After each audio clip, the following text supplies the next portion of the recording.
Foundation Shri Sai Mahavidyalaya Nellore నగరంలోని వేదాయపాలెం సెంటర్లో ఉన్న శ్రీ సాయి మహావిద్యాలయ కరస్పాండెంట్ నారాయణతో మనం ఈరోజు ప్రత్యేక కార్యక్రమం ఆ స్కూల్ యొక్క ఎస్టాబ్లిష్మెంటు వివరాలను పూర్తిగా ఆయన ద్వారానే తెలుసుకున్నాం.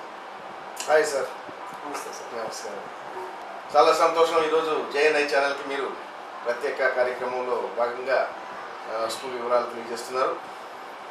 సార్, ఇప్పుడు శ్రీ సాయి మహావిద్యాలయ ఆవిర్భావానికి స్ఫూర్తి ఏమిటి? సార్, ఈరోజు పేద మధ్యతరగతి బిడ్డలకి అందుబాటైన ఫీజులతోనే ఒక మంచి విలువలతో కూడినటువంటి విద్యను అందించాలనేటువంటిది మా ఆశయం సార్.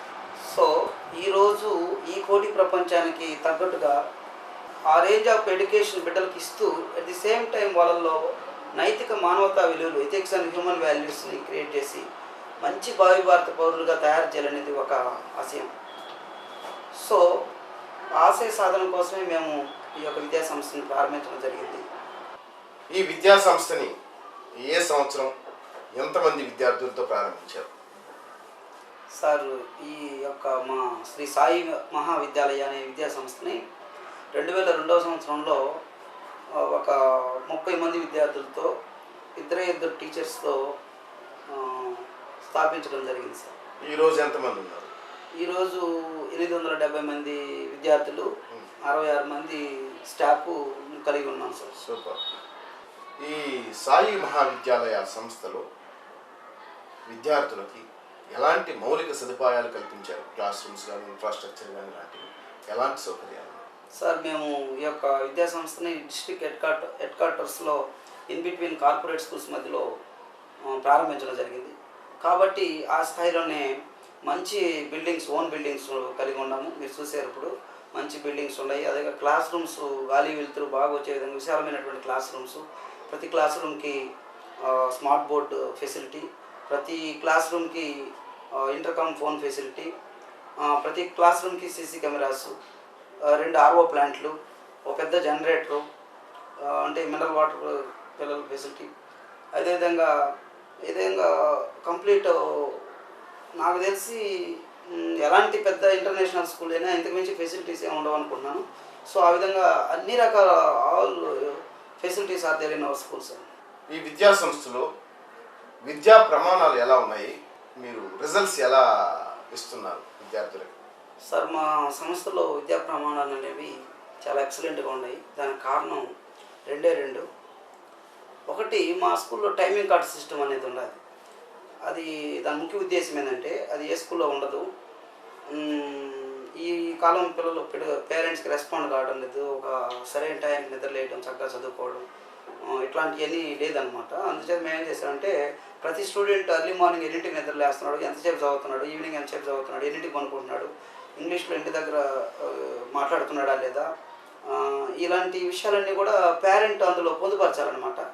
తద్వారా పిల్లవాడు తల్లిదండ్రులు కోరుకునే విధంగా మంచి నైతిక విలువలు, మంచి క్రమశిక్షణ కలిగి ఉంటాడు. That is our first success.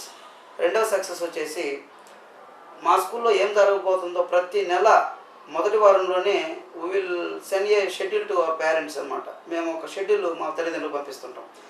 ఆ షెడ్యూల్ ఏముంటుందంటే, ఈ నెలలో ఎన్ని వర్కింగ్ డేస్ ఉన్నాయి, ఎన్ని రోజులు స్కూల్ జరుగుతుంది, ఏమేంటి బులెటిన్ బోర్డు అనేది, ఏమేమి అకేషన్స్ ఉన్నాయి, ఏమేమి ప్రోగ్రామ్స్ చేస్తాం, అసలు ఏ సబ్జెక్ట్లో ఒక పర్టికులర్ క్లాస్ అనుకోండి, ఫస్ట్ క్లాస్ అనుకుందాం, ప్రతి క్లాస్కి ఒక షెడ్యూల్ వెళ్తుంది. ఆ క్లాస్కి సంబంధించి Telugu, Hindi, English to social అన్ని సబ్జెక్టులో ఏ లెసన్స్ చెప్తాం, ప్లస్ ఆ లెసన్లో ఏ సబ్ టాపిక్ మీద మేము ప్రాజెక్ట్ వర్క్ కండక్ట్ చేస్తాం, క్విజ్ కండక్ట్ చేస్తాం, సెమినార్ కండక్ట్ చేస్తాం.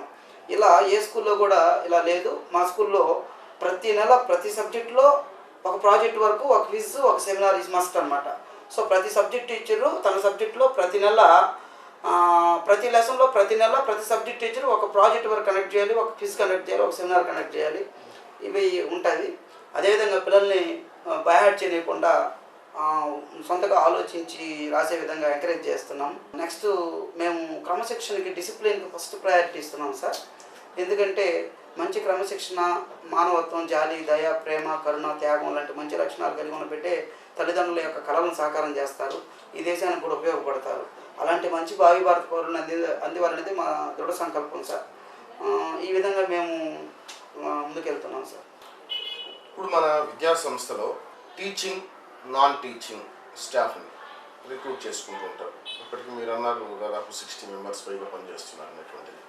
సో టీచింగ్ స్టాఫ్కి తీసుకునేటప్పుడు మీరు ఎలాంటి క్వాలిఫికేషన్ ఉండేటట్టు చూసుకుంటున్నారు? వాళ్ళకి ఏమైనా ట్రైనింగ్ ప్రోగ్రామ్స్ లాంటివి ఏమైనా ఇస్తున్నారా? సార్ ఇక్కడ ఎక్స్పీరియన్స్డ్ అండ్ క్వాలిఫైడ్ స్టాఫ్ని మేము అపాయింట్ చేసుకుంటున్నాము. But we're not going to depend on their own talent. మాకేం కావాలి, ఎలా కావాలనే స్కిల్స్ వాళ్ళలో మేము క్రియేట్ చేసుకుంటున్నాము. అంటే వాళ్ళకి ఎక్స్పీరియన్స్ ఉన్నప్పటికీ వాళ్ళు ఎక్కడ పనిచేస్తుంటారో, ఎలాంటి స్కిల్స్ ఉంటాయో అనేది అది మా బిడ్డల మీద అప్లై అవుతాయి.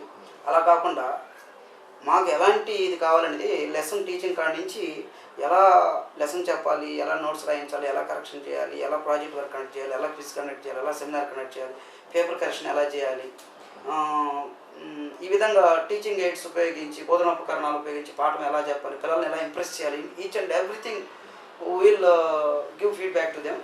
సో ప్రతి మంత్లీ మీటింగ్లో వాళ్ళకి ఈ విధంగా వీటన్నిటి గురించి చెప్తూనే ఉంటాం ఈర్పుడు గీత. కాబట్టి మంచి ఉపాధ్యాయ బృందాన్ని మేము కలిగి ఉన్నాం సార్.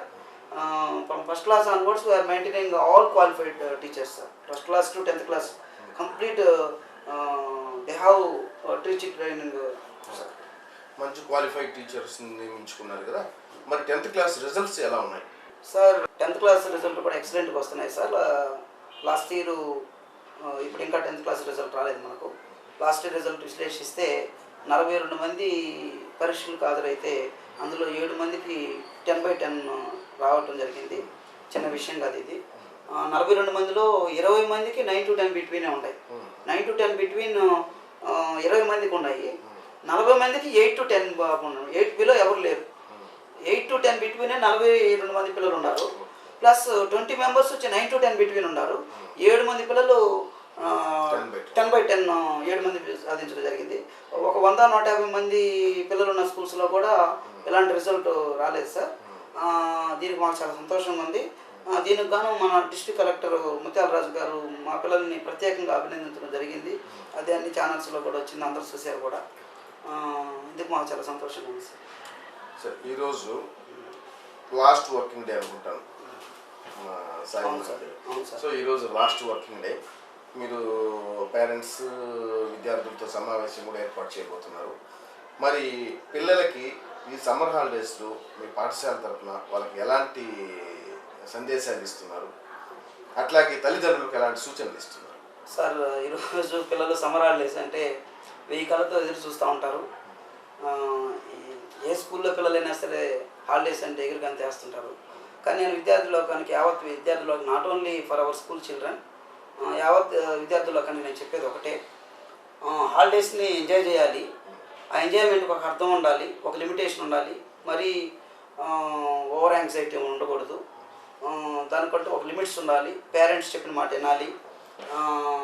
సమ్మర్ హాలిడేస్లో జాగ్రత్తగా ఎక్కడికంటే అక్కడికి పేరెంట్స్కి ఇంటిమేట్ చేయకుండా, పేరెంట్స్కి చెప్పకుండా వెళ్ళిపోవడం, అలా ఏదంటే కాలువలు, చెరువులు, బావులు వాటి దగ్గరికి వెళ్ళి లేనిపోని ప్రమాదాలు కొని తెచ్చుకోవడం, ఇంట్లో కూడా డేంజరస్ థింగ్స్ అయినటువంటి గ్యాసు సిలిండర్సు, చాకులు వాటన్నిటి దగ్గరికి వెళ్ళకుండా దూరంగా ఉండడం, పేరెంట్ పట్ల ప్రేమ, ఆప్యాయత, అనురాగం కలిగి ఉండడం, వాళ్ళని గౌరవించడం, ఈ విధంగా ఉంటూ వాళ్ళు పెట్టిన తింటూ వాళ్ళు తీసుకెళ్తే ఎంజాయ్ చేస్తూ ఈ విధంగా తల్లిదండ్రులకు మంచి బిడ్డలుగా ఉండాలని నేను కోరుకుంటున్నాను. హాలిడేస్ వచ్చినంత మాత్రాన ఇండిసిప్లిన్ అయిపోయేసి క్రమశిక్షణ లేకుండా, మంచి విలువలు లేకుండా, పద్ధతులు లేకుండా ఎట్టంటట్ట ఉండడం కరెక్ట్ కాదు. ఆ విధంగా మ్యాక్సిమం సమ్మర్ హాలిడేస్లో కంప్యూటర్ కోచింగ్ కానీ, స్పోకెన్ ఇంగ్లీష్ కోచింగ్ కానీ ఇలాంటివి తీసుకుంటూ, ఆల్రెడీ పాఠశాలలో నేర్పించినటువంటి కరాటే, సంగీతం, డ్యాన్స్ ఇలాంటివి డైలీ ప్రాక్టీస్ చేసుకుంటూ, యోగా కూడా ఉంది మా స్కూల్లో. ఇప్పుడు నేను చెప్పిన ఇందాక కంప్యూటర్, కరాటే, సంగీతం, dance, speed maths, abacus, art, craft, spoken English, yoga అన్ని యాక్టివిటీస్ ఉన్నాయి. ఆ యాక్టివిటీస్ ఈ అకాడమిక్ ఇయర్ మొత్తం మీద సంగీతంలో నేర్చుకున్నారు, కరాటేలో నేర్చుకున్నారు, యోగాలో నేర్చుకున్నారు. ఇవన్నీ కూడా డైలీ ఒక 1/2 అవర్ కరాటే, ఒక 1/2 అవర్ సంగీతం, ఒక 1/2 అవర్ యోగా ప్రాక్టీస్ చేసుకోవాలని నేను పిల్లల్ని కోరుకుంటున్నాను. వాళ్ళకు వచ్చినటువంటి స్కిల్స్ని మరింత డెవలప్ చేసుకుంటూ, రాని వాటి మీద కూడా డెవలప్ చేసుకునే విధంగా కథలు రాయడం, బొమ్మలు వేయడం, డ్రాయింగ్ చేసుకోవడం, పాటలు పాడుకోవడం, డ్యాన్స్ చేసుకోవడం, డైలీ ఒక 1 అవర్ అయినా సరే స్కూల్లో ఇచ్చిన హోంవర్క్ చేసుకోవడం, ఒక half an hour 1 hour parents పర్మిషన్తో టీవీ వాళ్ళకి నచ్చిన ప్రోగ్రామ్ చూసుకోవడం. నెక్స్ట్ అదేవిధంగా ఇంకొక విన్నపం ఏంటంటే విద్యార్థులకి పేరెంట్స్ మొబైల్స్ వాడకూడదని నేను వివరించుకుంటున్నాను.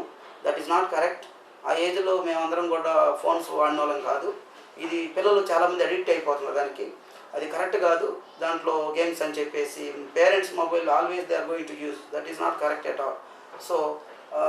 సో విద్యార్థుల లోకానికి నేను చేస్తున్న విజ్ఞప్తి ఒకటే, దయచేసి పేరెంట్స్ మొబైల్స్ కోసం మీరు ఏడవద్దు, అడిగి తీసుకోవద్దు, వాడొద్దు. కాబట్టి కథలు రాసుకుంటూ, పాటలు పాడుకుంటూ, డ్యాన్సులు వేసుకుంటూ, కరాటే చేసుకుంటూ, యోగాలో ప్రాణాయామం చేసుకుంటూ, ఆసనాలు వేసుకుంటూ, ఈ విధంగా సూర్య నమస్కారాలు చేసుకుంటూ, ఈ విధంగా హ్యాపీగా జాలీగా ఎంజాయ్ చేయండి. But take care of you. జాగ్రత్తగా ఉండండి. హాలిడేస్ వస్తున్నాయంటే మీకు అప్పుడే పూర్తి హాలిడేస్ రాలేదు. ఎప్పుడు when you will get complete holidays అంటే విద్యార్థిగా నీ యొక్క చదువు ప్రస్థానం మొత్తం పూర్తి అయిపోయేసి when you will go for to settle in job or business, then only will get complete holidays. నిజం చెప్పాలంటే విద్యార్థికి విద్యాభ్యాసం మొత్తం పూర్తి అయిపోయిన తర్వాత ఒక జాబ్లోనో ఒక మంచి బిజినెస్లోనో సెటిల్ అయిన తర్వాతే కంప్లీట్ రిలాక్సేషన్గా ఫీల్ అవ్వాలి పిల్లలు. ఈ ఇన్ బిట్వీన్ మధ్యలో వచ్చేటువంటి Dussehra holidays, Pongal holidays, summer హాలిడేస్తోనే పిల్లలు బీభత్సంగా ఎక్కువగా అతిగా యాంగ్జైటీకి ఫీల్ అయిపోయేసి లేనిపోని చెడు అలవాట్లన్నీ నేర్చుకొని ఏదేదో చేసేసి పేరెంట్స్ని బాగా ఇబ్బంది పెట్టి బాధ పెట్టి తీరా మళ్ళీ స్కూల్ రీఓపెన్ అయ్యేటప్పటికి ఇండిసిప్లిన్గా వచ్చి హ్యాండ్ రైటింగ్ చెడిపోయేసి మాట తీరు మారిపోయేసి ఇలాంటి లేకుండా వస్తే కరెక్ట్ కాదని నేను చెప్తున్నాను. దయచేసి నా మాటల్లో సత్యాన్ని గ్రహించాలి, అనిదా భావించవద్దు. నేనేం చెప్తున్నానంటే మీలో ఉన్న మంచితనం, మానవత్వం, జాలి, దయ, ప్రేమ ఈ మంచి లక్షణాలను మెయింటైన్ చేస్తూ నీ యొక్క దైనందిన జీవితం మార్నింగ్ టు ఈవినింగ్ ఒక ఏ టైంకి ఏం చేయాలి, ఎన్నింటికి నిద్రలేయాలి, ఏ టైం బ్రష్ చేసుకోవాలి, ఏ టైం చదువుకోవాలి, మమ్మీ డాడీతో ఎలా స్పెండ్ చేయాలి అనేది నేను ఒక కరెక్ట్గా ఆర్డర్లో సిస్టమేటిక్గా పేరెంట్స్ కూడా మెచ్చుకునే విధంగా స్పెండ్ చేయమని చెప్తున్నాను. అదే మరి టూ మచ్ ఇండిసిప్లిన్ అయిపోయేసి రెస్పాన్సిబిలిటీగా బిహేవ్ చేసి పేరెంట్స్ని బాగా ఇబ్బంది పెట్టి అలా నువ్వు వస్తే నువ్వు డైవర్ట్ అయిపోతున్నది మా భయం. సో ఆ విధంగా నువ్వు పర్ఫెక్ట్గా రావాలని కోరుకుంటున్నాను.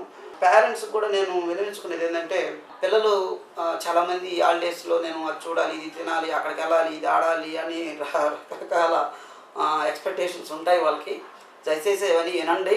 మీ శక్తి మేరకు మీకు ఉన్నంతలో మీరు మ్యాక్సిమం ఎంతవరకు చేయగలరో అంతవరకు, చేయలేనప్పుడు ఫ్రెండ్లీగా దగ్గర తీసుకొని మన పొజిషన్ ఇది కదమ్మా, ఇదమ్మా మన పొజిషను అర్థం చేసుకొని ఆయనని చిరాకు పడకుండా, కోపపడకుండా, అసహనంతో ఎటుపడితే అటు పనిష్మెంట్ ఇవ్వకుండా కొంచెం ఓర్పుతో నేర్పుతో బిడ్డను దగ్గర తీసుకొని ఆలోచించే విధంగా 4 చోట్లకి అడిగితే కనీసం ఒక చోటకనే తీసుకెళ్ళేట్టుగా, 4 ఐటమ్స్ అడిగితే కనీసం ఒక ఐటమ్ కొనిచ్చే విధంగా ఉన్నంతలో మీ శక్తి మేరకు బిడ్డల్ని సాటిస్ఫై చేసి దానికి ట్రై చేయండి. చేయలేనప్పుడు చేయలేకపోతున్నందుకు గల కారణాన్ని బిడ్డను దగ్గర తీసుకొని 1కి 2 సార్లు చెప్పండి, అర్థం చేసుకుంటారు. అంతేకాని వాళ్ళ మీద చిరాకుపడి కోపపడి అలా బిడ్డకి మీ మీద ఒక అసంతృప్తితో కూడినటువంటి ఒక ద్వేషం పెంచుకుంటారు పిల్లలు పేరెంట్స్ పట్ల. అలా కాకుండా నెమ్మదిగా నిదానంగా ప్రేమగా దగ్గర తీసుకొని మోటివేట్ చేయగలిగితే పిల్లాడు ఆలోచిస్తాడు, అయ్యో మా అమ్మ నాన్న చాలా బాధపడుతున్నారు, మన పరిస్థితి కదా అని చెప్తున్నారు, మనం అర్థం చేసుకోవాలని వాళ్ళు కూడా అర్థం చేసుకుంటారు. కాబట్టి పేరెంట్స్ కూడా బిడ్డల్ని సమ్మర్ హాలిడేస్లో మీరు లేకుండా, మీ కేర్ లేకుండా ఎక్కడికంటే అక్కడికి పంపిస్తూ అలా కాకుండా మ్యాక్సిమం మీరు ఫాలోఅప్ చేసుకుంటూ కేర్ తీసుకుంటూ వాళ్ళకి మంచి మంచి కథలు చెప్తూ వాళ్ళ దగ్గర ఉండి వాళ్ళని బాగా మాట్లాడిస్తూ వాళ్ళు మాట్లాడే ప్రశ్నలన్నిటికీ మీరు ఆన్సర్ చేస్తూ ఓపికగా పిల్లలతో కూడా ఎక్కువ టైం ఈ సమ్మర్ హాలిడేస్లో స్పెండ్ చేయాలని కోరుకున్నాను. అప్పుడే బిడ్డలకి తల్లిదండ్రులకి మధ్యలో మమతానురాగాలు, ఆప్యాయత అనురాగాలు ఇంకొంచెం డెవలప్ అవుతాయి. పిల్లలకి తల్లిదండ్రుల పట్ల కూడా కొంచెం ప్రేమ పెరుగుతుంది. ఆ బిడ్డలు తప్పకుండా వారి జీవితంలో తల్లిదండ్రులను ఉద్ధరిస్తారు, సమాజానికి కూడా సేవ చేస్తారు. ఈరోజు కేవలం 30 మంది విద్యార్థులు, 2 టీచర్లతో ప్రారంభించిన శ్రీ సాయి మహావిద్యాలయ ఈరోజు అంచెలంచెలుగా ఎదుగుతూ ఒక నిజంగానే పేరులో ఉన్నట్టుగానే ఒక మహావిద్యాలయంగా ఎదిగి 800 మంది విద్యార్థులతో 80 మంది స్టాఫ్తో మంచి ఉత్తమ విద్యను అందిస్తూ ఉంది. విద్యార్థుల యొక్క సర్వతోముఖాభివృద్ధి కృషి చేస్తూనే ఒక మంచి రిజల్ట్స్ని జనాలకి విద్యార్థులకు అందిస్తూ వెలుగుతున్నటువంటి ఈ సాయి మహావిద్యాలయకి ఆల్ ద బెస్ట్ చెప్దామా మరి. సార్ నారాయణ గారు, ఆల్ ద బెస్ట్ అని మరి దినదినాభివృద్ధి చెందాలని మనస్ఫూర్తిగా జేఎన్ఐ తరఫున కోరుకుంటున్నాం. Thank you sir, thank you. ఈ యొక్క జేఎన్ఐ ఛానల్ మెయింటైన్ చేస్తున్న మేనేజ్మెంట్కు, ఈ జేఎన్ఐ ఛానల్ను వీక్షిస్తున్నటువంటి ప్రేక్షకులందరికీ కూడా ధన్యవాదాలు తెలియజేసుకున్నాను.